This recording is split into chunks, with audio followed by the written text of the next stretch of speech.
그 여섯 번째 묵상, 이제 그 제목이 최초의 전도자라고 이 책이 번역된 게 30년이 넘었으니까 됐지만 복음 선포자죠. 최초의 복음 선포자 베드로의 여정, 이런 제목입니다. 그러니까 이제 예수님께서 제자들을 교육시키시는 것, 근데 이제 그 중에서 이제 딱 베드로라는 사람을 딱 떼와가지고, 베드로를 어떻게 교육을 시키시고, 베드로한테 무엇이 벌어졌는지를 이렇게 보는 것이죠. 특별히 두 개의 사건을 제시하시는 것이죠. 베드로가 자기가 죄인임을 고백하는 것이 이렇게 두 번이 있다고 이렇게 말씀하십니다. 우리 첫 번째는 우리 다 알는 것이죠.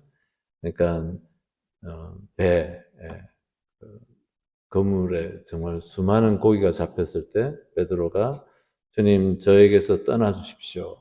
저는 죄 많은 사람입니다. 5장에 있는 말씀이시죠.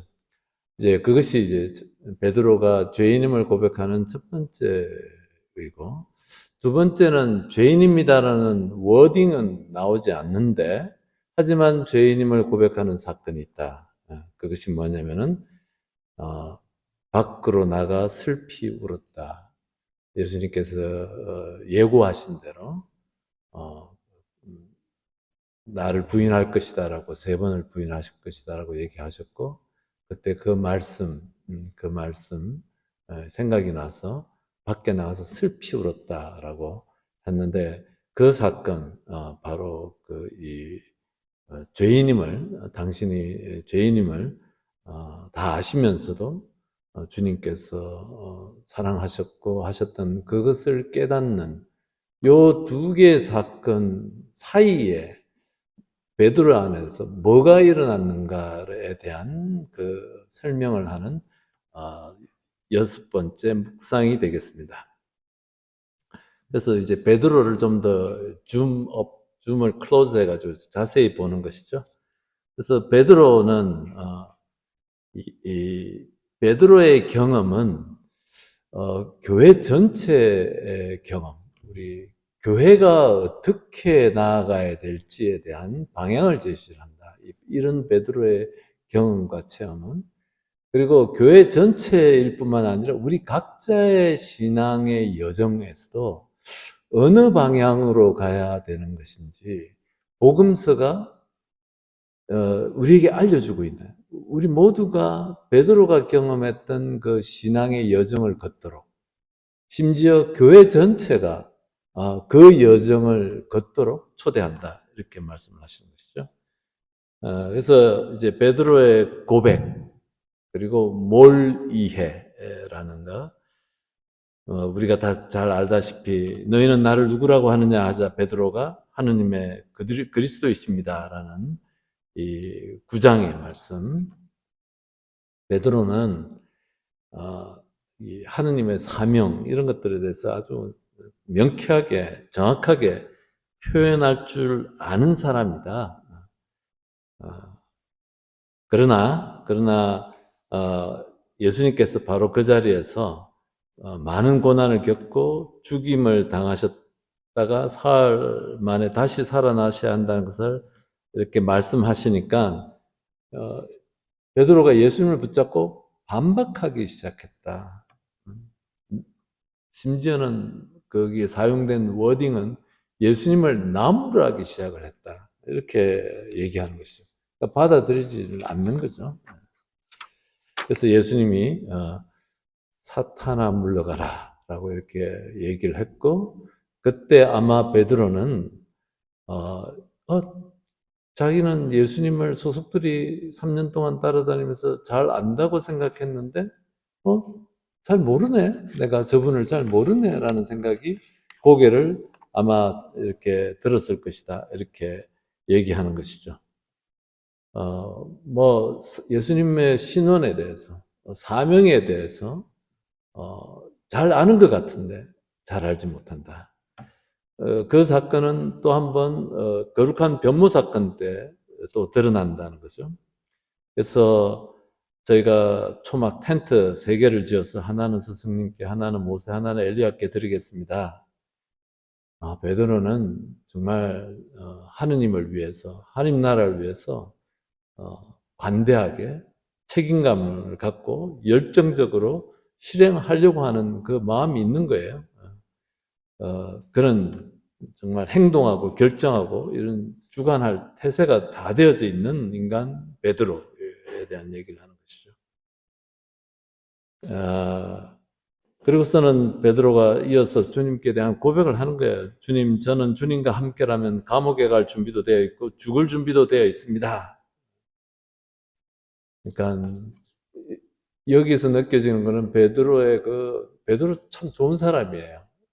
헌신하려고 하고, 교회를 위해서, 공동체를 위해서, 하느님을 위해서, 하느님 나라를 위해서 정말 목숨을 내놓고 또 다 할 생각이 다 있는 것이죠. 예. 그런데 결핍하고 있는 것이 있는 것이죠. 결정적으로. 이제 희생도, 자기가, 자기 힘에 의해서, 자기가 정하는 거예요. 이거를 이제 여기서 주기영님께서는 그 한자어죠. 사물화, 개인적인 사자 있잖아요. 사유할 때 사유화한다, 사물화한다. 그러니까 이 복음 선포의 임무를 사물화한다. 이 말이 조금 제가 원어는 찾아보지 않았지만 사물화 조금 설명이 필요하겠다. 그러니까 자기 힘에 의지해서 복음 선포도 자기의 능력으로 자기의 선한 의지로 아까 얘기했는데 그 뜻이죠. 자기의 능력에 의지하는 거예요. 그 태도를 갖다가 베드로가 보여주고 있는 거죠. 자기의 관대함으로, 자기의 능력으로, 선한 의지로 하는 나라를 위해서는 다 뭐든지 할 수, 목숨까지 내놓겠다라는 그 아주 관대한 마음이고 열린 마음이지만 그렇지만 중요한 것이 결핍되어져 있다. 하느님께 의지하고 이런 것은 하느님으로부터 오는데 그것에 대해서 아직 이해가 없다. 그 말씀을 하시려고 하시는 거죠. 그래서 베드로야, 내가 너에게 말한다. 오늘 닭이 울기 전에 너는 3번이나 나를 모른다고 할 것이다. 복음 선포자로서 가장 이 수치스러운 약점에 부딪혀서 아무것도 하지 못하고 많은 무능함을 배우도록 하는 그 기회를 예수님께서 그 시간을 베드로가 거쳐가기를 기다리고 있는 거예요. 너희 힘이 아니야. 네가 가서 봉사하고 너 능력으로 네가 아는 인맥으로 이게 아니고 하느님 나라를 위한 것은 하느님의 앞에서 잠자코 그분의 자비를 체험하는 것으로부터 와야 되는데 너는 너의 능력으로 자꾸 하려고 한다. 하느님은 없어. 그 얘기를 지금 이제 하는 것이죠. 그래서 베드로가 아직 그 단계에 이르지 못했고, 그래서 이제 이런 것이죠. 복음이라는 것은, 기쁜 소식이라는 것은 하느님이 거저 주시는 선물인데, 그리고 모든 죄인, 우리 모두가 죄인인데, 죄인에게 무상으로 내리는 그 구원인데, 그 자비로움과 그 무상으로 내리는 그 구원의 선물을 내가 잠자코 받아들이는 체험 없이 내 능력으로, 내 경험으로, 내 지식으로, 내 인맥으로 하려고 하는 그 베드로의 태도에 대해서 지적을 하는 거죠. 베드로가 폭삭 깨지고 나서 3번을 부인을 하고 도망가고 이렇게 하고 나서 복음이라는 것이, 복음 선포라는 것이 자기 힘에 의해서 내가 하는 게 아니라 내 안에서 일어나는 그분의 자비와 사랑을 내 마음 안에서 내 삶 안에서 체험하고 그 체험으로부터 나오는 것을 나누는 것이라는 것을 베드로가 아직은 아직은 깨닫지 못하면서 이렇게 좌충우돌하고 있다는 그 얘기를 하고 있습니다. 그래서 예수님께서 잡히시던 그 저녁 정원에서도 베드로는 칼을 들고 자기가 예수님을 지켜드리려고 하는 그 스탠스를 취하는 것이죠. 주님의 능력에 자기를 맡겨드리는 것이 아니고.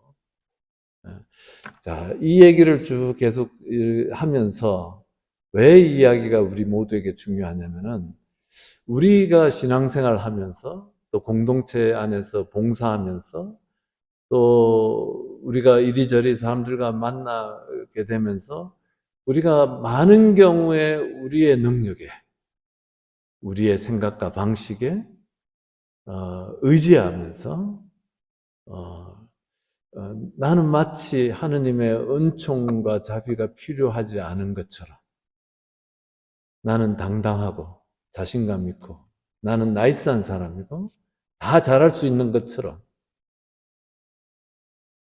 우리도 숱하게 그런 유혹과 그런 어떤 실수들을 반복하는 것이죠. 사람들 관계 안에서, 공동체 봉사 안에서 이런 것들이 있는 것이죠. 베드로의 모습이 있습니다.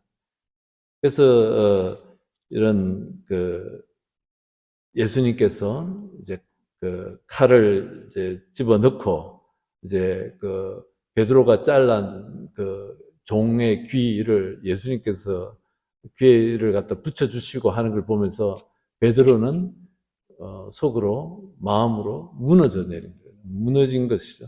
이 사람 누구야? 왜 이렇게 나약하지? 내가 생각했던 그분이 아니네? 어떻게 이렇게 나약하게 힘없이 잡혀가는 사람 안에서 하느님이 함께 하시지? 베드로는 이 유대인이고 구약의 그 하느님, 이집트 땅에서 자기네들을 구원하시는 힘 있는 그 메시아를 기다려온 그 하느님을 믿는 사람이니까 그 베드로가 이렇게 나약하게 힘을 발휘 못하고 무능하게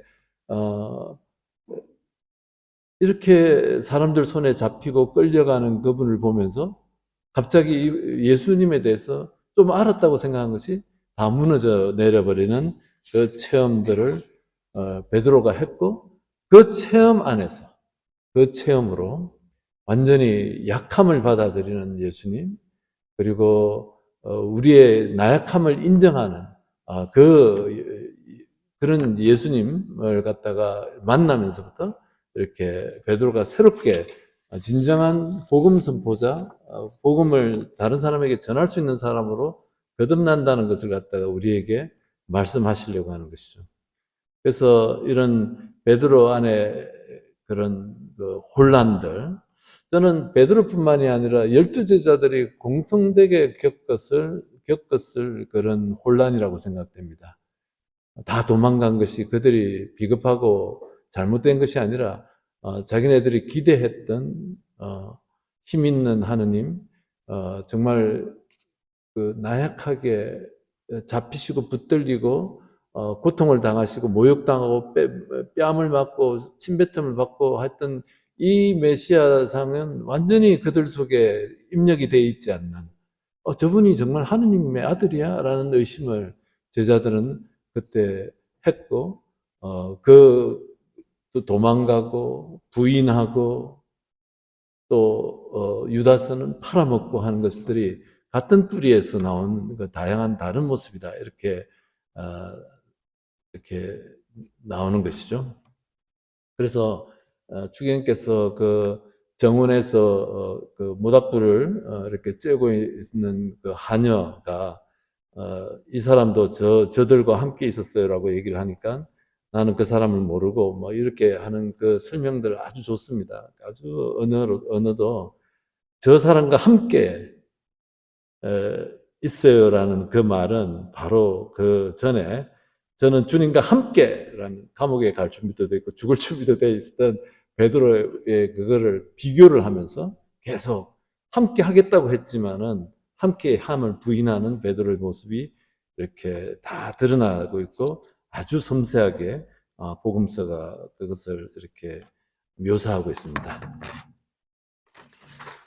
예, 그러면서 베드로가 이런 상황들, 이런 그 좌절들, 이런 실패들, 자기 힘에 의지하고 자기 능력에 의지하고 주님의 자비하심을 체험함 없이 내가 하나님 나라를 위해서 봉사하겠다는 또 공동체를 위해서 봉사하겠다는 이 모든 자기의 생각과 방식들이 무너지고 난 다음에 그때서야 예수님께서 그렇게 얘기하신 거예요. 이 모든 것을 겪고 나서 나중에 형제들을 돌보아라 라고 이렇게 얘기하시고 그런 베드로가 이렇게 진정한 복음 선포자로 거듭나게 되는 여정을 이렇게 걷는다는 것이죠. 그래서 하느님의 계획을, 하느님의 자비하심을 내가 받아들여야지. 그것이 없이 그 계획을 받아들이는 것이 아니고 내가 뭘 하겠다고, 내가 좋은 일을 하겠다고. 아마 고기잡이 할 때 부르심 받았을 때는 베드로가 내가 죄인입니다라고 고백한 것은 자기의 좁은 세계 안에서 어, 큰 하느님의 세계를 만나면서 자기의 자금을 하면서 자기 죄인이라고 고백했지만 하지만 그때까지만 해도 어, 복음이라는 것은 당신의 자비하심을 내가 마음속에 담고 그분의 사랑을 내가 받아들이는 것이인데 그것이 아니고 내 힘으로 내 능력으로 좋은 일을 하겠다고 교회를 위해서 뭘 하겠다고 하나님을 위해서 뭘 하겠다고 하는 것 아직 그 단계에 머물고 있었고 이제는 정말 베드로가 나가서 슬피 울고 그때 정말 자기가 죄인임을 하나님의 자비가 필요한 사람임을 깨닫고 그리고 그 장면이 가장 아름답게 표현된 것이 부활하신 예수님께서 모닥불을 펴놓고 고기를 달라라고 했을 때 예수님이 베드로를 3번 동안 나를 사랑하느냐라고 묻고 그래서 내 형제들을 돌보아라라는 말씀을 3번을 반복해서 하시고 그때 베드로는 잠자코 사랑을 받아들이는 사람으로 변화된다. 이것이 복음 선포자다. 하느님의 사랑, 예수님을 통해서 전해지는 하느님의 사랑을 내가 받아들이지 않는 한 우리는 나약한 존재들이라서 내 방식대로 하다가 다 도망가는 거예요. 다 도망가고 실망하고 보상을 바라고 섭섭하고 상처받고 상처 주고 계속 그렇게 반복되는 거예요. 그래서 하느님의 사랑을 받아들이고 하느님의 자비하심을 먼저 체험하지 않으면 우리가 성체성사가 바로 이것을 위한 자리다. 그래서 우리가 미사를 시작할 때 죄인임을 고백하고 당신의 자비를 베푸소서 당신의 자비가 필요한 존재라고 우리가 고백하는 이유가 여기에 있는 것이죠. 그래서 베드로가 이런 과정을 거치면서 복음 선포자, 하느님의 진짜 복음을 다른 사람들에게 기쁜 소식을 전하는 사람으로 거듭났고 이것이 교회의 성숙의 과정, 교회가 나아가야 되는 과정이고 또 우리 각자가 신앙의 여정에서 가야 될 길이다. 그래서 우리가 서로 공동체가 이렇게 그것을 체험하도록 도와줘야 된다는 거예요. 하느님의 자비하심을 체험하도록. 혼자서 기도 안 했으면, 책 안 했으면 할 수 없는 것이죠. 공동체 안에서 하느님의 자비하심을 나 약함이 받아들여지는 그 체험들, 예수님의 그 눈과 루카복음에서만 자기가 3번을 부인할 때 베드로가 3번을 부인할 때 루카복음에만 나오는 그때 예수님의 눈길과 마주쳤다. 예수님께서 베드로를 바라다 보셨다라는 그 구절이 있는 거예요. 그 자비하심을 체험하도록 우리가 공동체가 도와줘야 되고 또 성체성사에서 또 우리가 말씀과 함께 살아가면서 늘 체험하지 않는 한 우리는 나만 내 힘에 내 방식에 의지하게 되고 그것이 얼마나 허약한 것인지 우리는 경험적으로 얘기할 수 있을 것입니다. 그래서 제가 그 기도 자료도 이렇게 적었는데 베드로는 바로 그 배반하는 순간, 부인하는 순간에 인생에서 가장 쉽고도 가장 힘든 체험을 하는 중이다. 뭐냐면 잠자코 사랑받는 체험을 하는 거예요. 예수님의 사랑을 어, 체험하는 그거. 잠자코 구원을 이렇게 받는 것, 받아들이는 것. 주님으로부터는 구원을 받아들이는 것. 그리고 또 잠자코 자비로운 예수님의 눈빛을 바라다 보는 것. 이것이 얼마나 중요한지 초대교회 교회의 기둥이라고 할 수 있는 베드로를 통해서 이 복음서가 우리에게 전해주려고 하는 복음이 뭔지 예수님을 체험한다는 것이 무엇인지를 우리에게 알려준다고 생각합니다. 좋습니다. 이렇게 오늘 이렇게 나누면 될 것 같고 계속 베드로와 함께하는 일주일간의 여행을 통해서 우리 신앙이 무엇인지 또 주님의 자비하심을 체험하는 것이 무엇인지 이렇게 깊이 이렇게 체험하는 시간이 되길 바랍니다. 주님 감사와 찬미를 드립니다. 영광이 성부와 성자와 성령께